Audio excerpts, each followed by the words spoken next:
Welcome to Matt Commentary. Thoughts on politics, society, art and culture. Against the storm of monuments, against the erasure of history. Adolf Hitler's birthplace is to be converted into a police station. The competition announced for this purpose was won by a team of architects who want to restore the historical appearance of the house. In other words, the house is to be neutralized by reverting to the baroque. In this way, any memory in Braunau of the dictator and mass murderer is to be erased. The evil house is to be decontaminated. Its historical attribution made unrecognizable.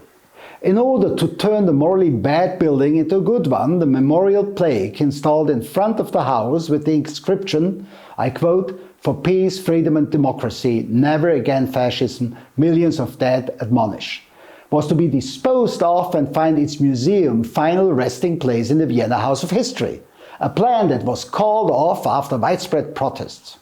Elsewhere, on Vienna's central Luegerplatz, the debate about the removal of the monument to former mayor of Vienna, Karl Lueger, is escalating at the moment.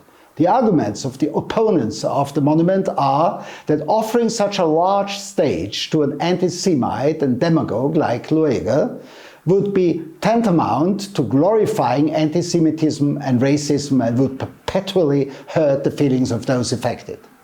A historical analysis of the person Lueger and his anti-Semitism through an artistic design proposed by the city of Vienna is rejected as an insufficient compromise.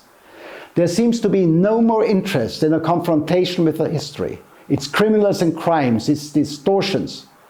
Perhaps one cannot expect more from a squeamish and at the same time morally permanently disturbed society than the annulment of unpleasant memories.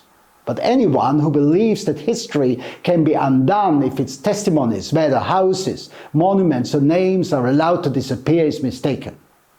Should even the extermination camps of Auschwitz or the memorial Maison des Enclaves in Gorée to the murderers in human slave trade be removed in the future because they hurt people's feelings?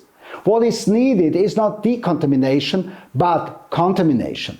Places like the Hitler House must be warning signs, places of disturbance that keep the monstrosities of our history alive and make any form of glorification impossible.